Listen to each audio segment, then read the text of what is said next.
Bueno, hoy empezamos nuestro episodio hablando con la doctora Cintia Mesa, quien es un magíster en Derecho Procesal Penal. La doctora Cintia Mesa tiene un doctorado en Derecho Internacional y es especialista en función fiscal. Hemos decidido conversar con todos ustedes sobre lo que es el tema del procedimiento para enjuiciar los delitos de acción privada, es decir, a instancia de parte. Y es por eso que he invitado a la doctora Cintia Mesa, quien tiene una amplia experiencia tanto dentro del Ministerio Público como en el Poder Judicial. Han sido varios los cargos que ella ha ocupado, cargos relevantes como presidenta del circuito judicial tanto de Aragua como de Apure, fue juez rectora, por supuesto juez superior dentro del Ministerio Público, alcanzó a ser fiscal nacional, razón suficiente y debido a su formación académica, una profesional, una dama del derecho en constante aprendizaje, en constante formación, y es por eso que siempre he hecho los esfuerzos suficientes para traerles con la doctora Berté a los profesionales que mejor sepan de los temas de los cuales vamos a hablar. Ustedes saben que es mi misión hacerles llegar la información más veraz y de mejor comprensión para todos los seguidores de Con la Doctora Berté. Y hoy estamos cerrando con broche de oro esta primera temporada de Con la Doctora Berté, con la doctora Cintia Mesa, a quien tengo el honor de recibir y agradecerle su presencia con la doctora Berté. También más gracias. Son tuyas las cámaras, Cintia. Es un honor para mí estar acá, en este podcast. Estaba en mi Vision Board del año 2025 y lo estoy viendo, estoy muy contenta, de verdad. Todos los invitados que han pasado por esta primera temporada no hacen más que dejar muy en alto todo el trabajo que usted está haciendo a través de este portal universal global de las redes sociales, y bueno, es la manera en la que ahora podemos llegar a donde queramos, y es nuestro trabajo llevar ese conocimiento que nos ha permitido la vida adquirir a todo aquel que lo necesite con todo gusto y toda humildad. Es así. Cintia, entrando en materia, existen delitos que no son perseguibles de oficio, es decir, que tú no puedes ir a un órgano policial y formular la denuncia porque sencillamente ellos te van a decir no procede por acá ese tipo de delitos. Vamos a hablarle un poquito a estos seguidores, a esta comunidad que está ávida de conocer del derecho o porque puedan estar atravesando esas situaciones. ¿Cuáles pudieran ser unos ejemplos de esos delitos para luego entrar al tema profundo que es el procedimiento por el cual se enjuician este tipo de delitos? Pero démosle un ejemplo a nuestros seguidores. Ciertamente una de las ciencias auxiliares, tanto del derecho sustantivo como del derecho adjetivo, es la estadística.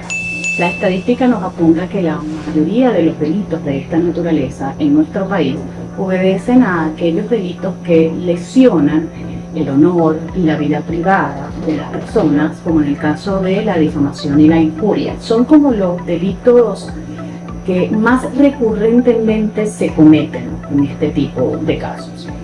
El bagaje de delitos de acción de instancia de parte agraviada es bastante amplio. Lo importante es que quienes desarrollamos funciones como abogado penalista, específicamente como abogado en ejercicio, en el ejercicio de la profesión, tengamos el conocimiento, y a los estudiantes que nos están escuchando en este momento a través de esta ventana, el Código Penal señala cuáles son los delitos de acción de instancia de parte agraviada de forma expresa. Cuando no señala que es de acción privada, es de acción pública. Entonces tenemos delitos como la apropiación indebida simple, las lesiones gravísimas en hechos de tránsito, que específicamente el Código también señala como de acción de parte agraviada. Establecen frases como que no se procederá sino a instancia de parte. Es así. Entonces, cuando tengamos un hecho en el que esté prevista la comisión de este tipo de delitos, pues entonces necesitamos más que nunca de la mano de un buen abogado penalista para que nos guíe en este proceso, porque el titular de la acción penal, en los casos de delitos de acción pública, es el Ministerio Público, lo que no sucede en este tipo de casos. Claro. ¿Podemos establecer algunas diferencias a nuestros seguidores entre los delitos de acción pública y los delitos de acción privada? Ciertamente la principal de las diferencias previstas para el enjuiciamiento de este tipo de delitos es el procedimiento. Ahí estriba la principal diferencia. Para los delitos de acción pública tenemos previsto un procedimiento ordinario, que es un procedimiento de carácter residual, por cuanto cuando no exista un procedimiento especial previsto para el juzgamiento de este tipo de delitos o de un tipo de sujeto activo en cuestión, vamos a irnos por el procedimiento ordinario. Entonces la principal diferencia estriba allí. El procedimiento es un procedimiento especial, uno de los 8 procedimientos especiales previstos en el Código Orgánico Procesal Penal vigente, siendo el total de 9 los procedimientos especiales que nuestra legislación procesal penal estipula. Esa es la principal diferencia, el procedimiento en un y otro caso. Perfecto. Vamos a hablarle a nuestro público de manera práctica, Cintia. Se sienta en tu escritorio jurídico una señora y viene a plantearte un delito de estos de acción privada.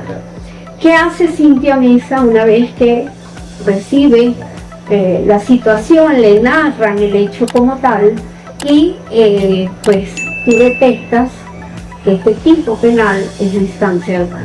Normalmente este tipo de personas, porque ciertamente me ha tocado especializarme en este tipo de procedimientos, normalmente estas personas llegan a un altísimo nivel de frustración de despacho. Y ello pasa porque reciben respuestas como, son por aquí, como que búsquese un abogado, como que nosotros no podemos hacer nada al respecto. Pero no existe la sensibilización suficiente en los órganos receptores de denuncia para explicarles por qué no es por ahí. Claro. Entonces, lo que experimentan la mayoría de las víctimas es al principio una supina frustración porque no fueron atendidos en los órganos oficiales receptores de denuncia. Entonces, me corresponde explicarles que ciertamente el legislador lo ha previsto de esa forma porque existen algunos tipos de delitos, como el caso que nos ocupa, en los que al Estado les deja a los particulares medir específicamente hasta dónde ocasionaron o no una lesión. Yo siempre le digo a las personas que normalmente solicitan mis servicios por el delito de difamación, que cada quien sabe cuán grueso tiene el cuero. Claro.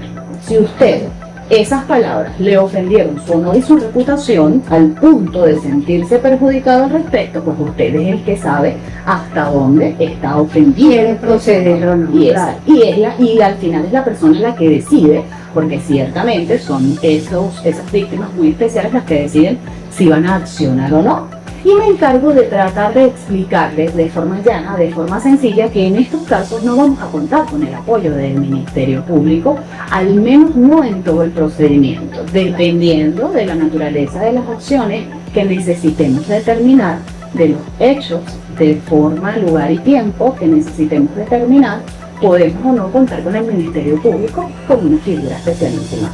Sin embargo, esto causa una suerte de orfandad. A eso iba.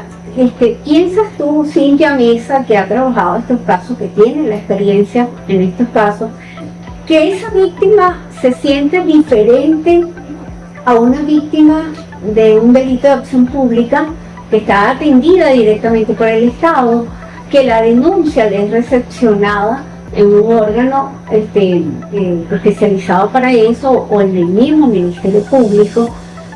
¿Crees que hay una diferencia entre esas víctimas? Sí, sin duda, sin duda. Ellos reclaman la presencia del Ministerio Público. La pregunta constante es ¿por qué?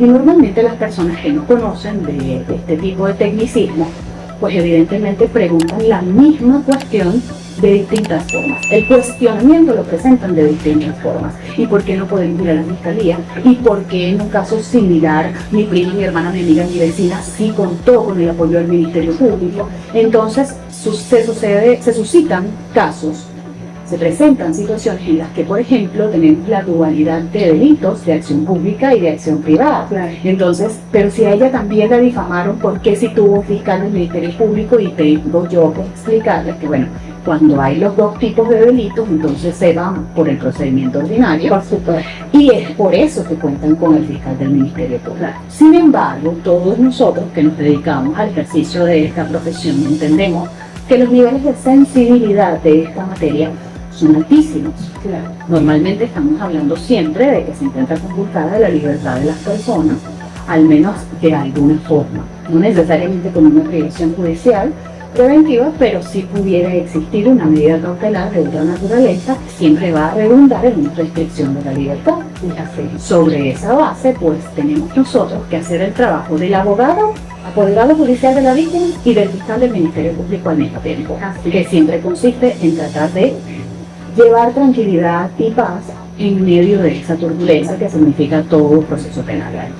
A eso obedece que hoy estemos con la doctora Berté hablando de este procedimiento especial, para que usted, si ha sido víctima o es víctima de un delito que va a ser enjuiciado en instancia de parte, tenga la información suficiente para que no se sienta menos dentro de un proceso penal, no sienta que porque no se están tomando las entrevistas en el Ministerio Público o no se está sentando frente al fiscal del Ministerio Público, que como bien saben, lo hemos explicado desde el director de la investigación, eso no quiere decir, si usted no está en buenas manos, como por ejemplo de la doctora Cintia Mesa, que su proceso no va a surtir los efectos legales correspondientes y no va a obtener una penalización de esa persona que cometió el delito contra usted o contra algún familiar. Cintia, haces tu querella, ¿verdad? Cuando vas a ejercer, vas a darle inicio a este proceso penal en la instancia de los delitos, en instancia de parte agraviada, presentas tu querella. ¿Qué más hay que hacer? Dependiendo de las circunstancias en que se llevaron a cabo los hechos, toda acusación, como en este caso, nosotros con la presentación de una acusación privada adquirimos la cualidad de parte querellante. Es importante para mí, doctora, que los estudiantes que estén escuchándonos en este podcast, que nos siguen mucho, sí, que nos siguen muchísimos estudiantes, sé que sí, tanto a usted como a mí, de hecho es el público en el que más me gusta dirigir mis intervenciones. Es importante que sepan que la evolución que ha tenido el derecho procesal penal venezolano ha apuntalado a darle cada vez más poder a las víctimas dentro del proceso penal. Es así. Entonces, por eso es que nos encontramos esta expresión, que con la admisión de la acusación privada le confiere al acusador privado la cualidad de parte querellante.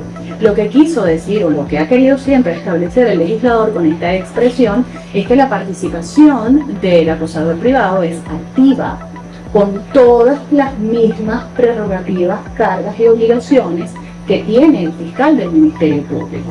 Entonces, dependiendo de las circunstancias en las que se cometieron los hechos que se están investigando o el hecho que se está investigando, nosotros como acusadores privados tenemos que subrogarnos en la función del fiscal del Ministerio Público y vamos a establecer cómo, cuándo, dónde, por qué y en qué circunstancias en general. Circunstancias de modo, lugar y tiempo. Si existe la posibilidad de incorporar como elementos de convicción y luego como medios de prueba a una acusación privada esos fundamentos para la acusación, nosotros procedemos a elaborar la acusación de una sola vez. Pero se han dado casos en los que no es posible, con el solo relato de las víctimas o con las pruebas que podamos tener documentales o testimoniales, en este caso elementos de convicción porque estamos en la investigación, documentales o testimoniales, no es posible determinar todas las circunstancias en toda la naturaleza. Entonces debemos dirigirnos al juez de control para solicitar lo que se conoce como la figura del auxilio judicial. Y literalmente, auxilian al juez de control porque estoy sola en esta investigación y no puedo tocarle la puerta a nadie. Yo soy Cintia Mesa y necesito que usted me rinda una entrevista. Porque esa actuación carece del principio de oficialidad del cual están revestidas todas las actuaciones del Ministerio Público. Entonces necesitamos que el juez de control nos escuche, en realidad nos lea, porque es un escrito en el que nosotros le hacemos el pedimento de manera formal indicándole cuáles fueron los hechos y por qué tenemos esa cualidad de víctima o por qué nuestro representado presenta esa cualidad de víctima y sobre esa base desmenuzar muy bien esos hechos para que el juez de control comprenda porque la necesidad de la práctica de esas diligencias de investigación. Hay el convencimiento. Es correcto, el juez tiene que estar convencido de que yo no tengo otro camino para incorporar al proceso, si no es a través del Ministerio Público. Entonces allí hay como una suerte de igualdad o similitud, porque el fiscal, el juez de control, luego de la solicitud, de presentada la solicitud de auxilio judicial, revisa la misma y de considerarla procedente, le ordena al Ministerio Público que practique esas diligencias que yo debía haber señalado de forma expresa y específica. Claro. Entonces le dice, fiscal, haberla además justificado. La necesidad de pertinencia, igualito. Entonces, el juez se lo ordena al Ministerio Público y el Ministerio Público, luego de practicadas todas las diligencias de investigación, va entonces a remitir todas las actuaciones al Tribunal de Control. No es que se los va a entregar a la víctima o apoderado judicial de la víctima en sede fiscal, no. Se los va a remitir al juez de control que ordenó la práctica de diligencias, y es este quien, por disposición de nuestro propio Código Orgánico Procesal Penal, va a hacer la entrega de los originales a esa víctima que solicitó el auxilio judicial. Claro. Entonces ese va a venir a ser nuestro acervo investigativo. Ese acervo investigativo que cuando un fiscal del Ministerio Público va a realizar su acusación, siempre les he dicho, si hay alguien que no sepa cómo se hace una acusación, empiece por los elementos de convicción. Los elementos de convicción luego le van a crear la certeza de cómo es que fueron los hechos. No se puede empezar por los hechos y menos por un acta de denuncia, por favor. Y de hecho llega uno a hacer un trabajo sumamente dedicado, es decir, en atención a los requerimientos de las víctimas, los horarios del Ministerio Público, el cúmulo de trabajo que tiene el Ministerio Público y algunas otras peculiaridades de nuestro sistema no hacen posible que todos los fiscales puedan dedicarle el mismo tiempo a las víctimas. Una pregunta que te hago, para esas personas que no tienen los recursos económicos, por ejemplo, pero que están son víctimas de un delito en instancia de parte, ¿la defensa pública atiende este tipo de casos? No, la defensa pública no atiende este tipo de casos en particular. Porque debe ser con abogado privado. La defensa pública, recordemos, que es una garantía del Estado del derecho a la defensa, y específicamente en atención a quienes puedan resultar imputados, específicamente. Pero en el caso de este tipo de delitos, el Estado no lo prevé por cuanto no son bienes jurídicos tutelados más allá de la Constitución y la legislación vigente, pero siempre atendiendo al fuero interno de cada una de las personas que puedan sentirse víctimas. Por supuesto. Cintia, coméntanos un caso práctico. ¿En cuánto tiempo se te desarrolló el caso, ese procedimiento? ¿En cuánto tiempo lograste el enjuiciamiento del victimario? ¿Cuál fue la pena que le aplicaron? Para que nuestro público sepa también cómo es ese camino que se recorre, el tiempo que se lleva y las dificultades que también a nosotros se nos presentan como abogados de libre ejercicio. Bueno, ciertamente este tipo de casos tiene una muy, pero muy baja tasa de sentencias condenatorias. Y no porque el trabajo no se haga de forma correcta, sino porque logramos efectivamente llegar a una conciliación en la audiencia prevista para tal efecto. Como le dije, como tantas veces le he repetido, un procedimiento especial, y admitida esta acusación privada, pues entonces el juez notifica, cita, de forma personal a esa persona acusada para que ésta a su vez comparezca a designar un defensor. Si no tiene medios para designar un defensor privado, pues entonces él sí puede ser defendido por un defensor público. Por un defensor público. Entonces se fija una audiencia de conciliación. En esa audiencia de conciliación es importantísimo que tengamos la diferencia clara de lo que es mediar y conciliar. Al jueces que se les da la oportunidad, la facultad de mediar, es posible que puedan emitir opinión, juicio de valor, opinión de mérito al fondo de la causa. Sin embargo, a los jueces que no, sino que solamente pueden conciliar, la diferencia de ambos medios alternativos, simplemente están para procurar que ambas partes puedan expresar todo su sentido, porque normalmente son muchas las pasiones humanas que se manejan en este tipo de delitos.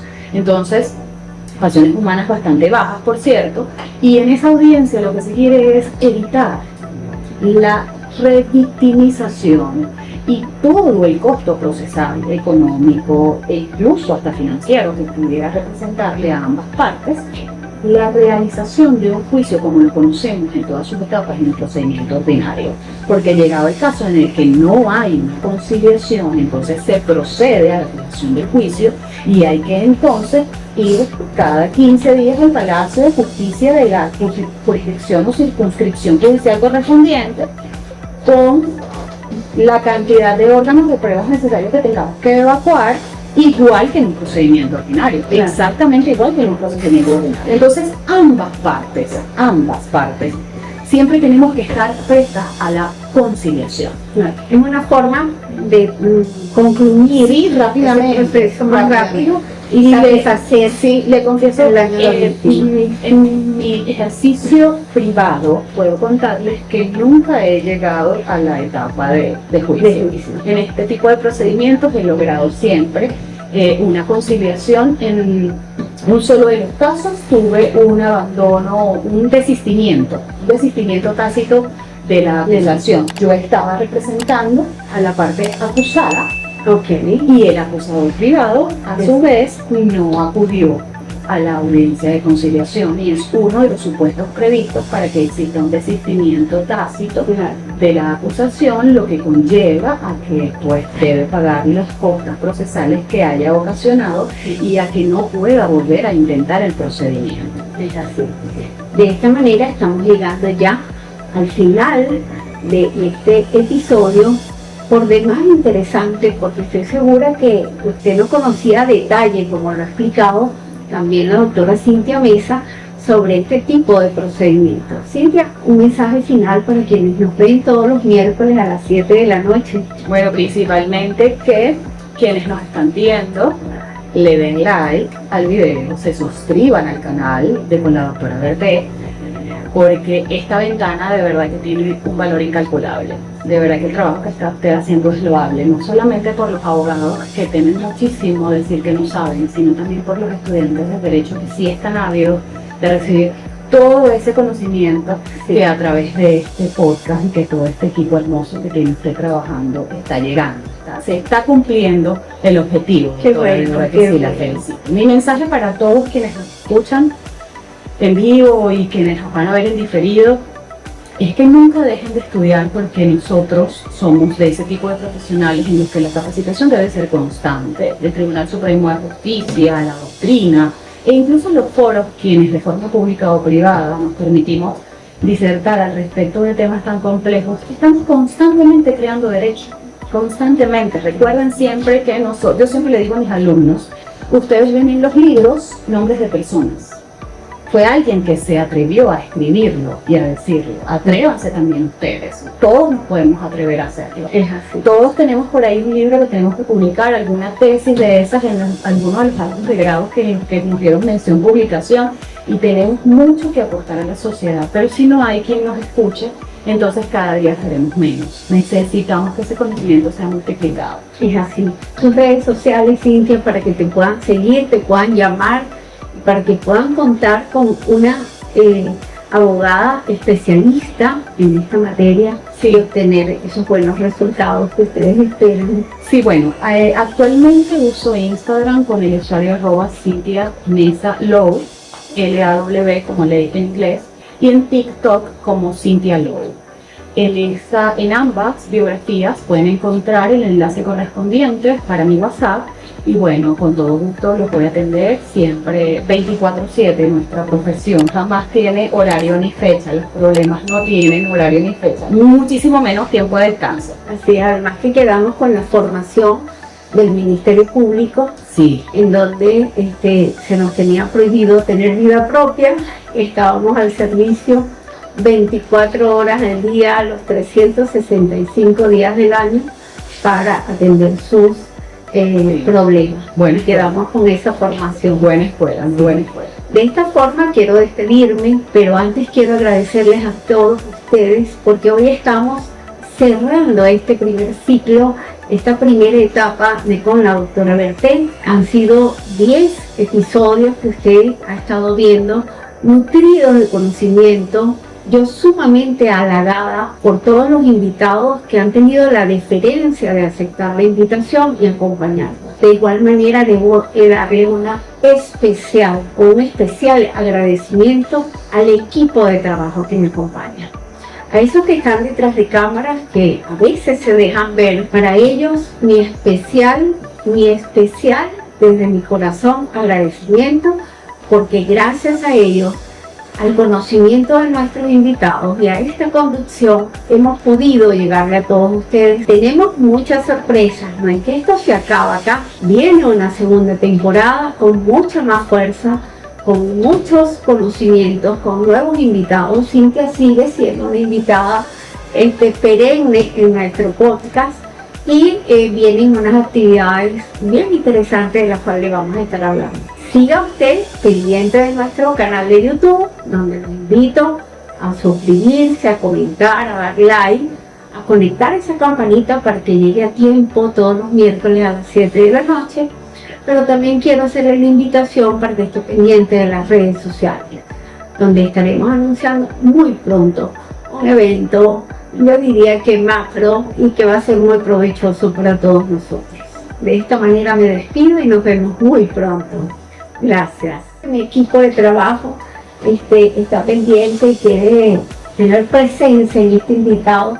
Wow, para que nos recuerden con especial cariño, sí, como lo mereces tú. Y de mi color favorito. Ah, bueno, el morado es mi color favorito. Por ese mismo color, cada vez que te tomes tu café en tu despacho o en tu casa, donde quieras ubicarlo, lo tengas presente. No, voy a tomar café, esa es la bebida de los dioses. Totalmente, que bajar el entendimiento. Sí. Y de nuevo agradecida contigo por haber estado presente en nuestro podcast con la doctora Berté.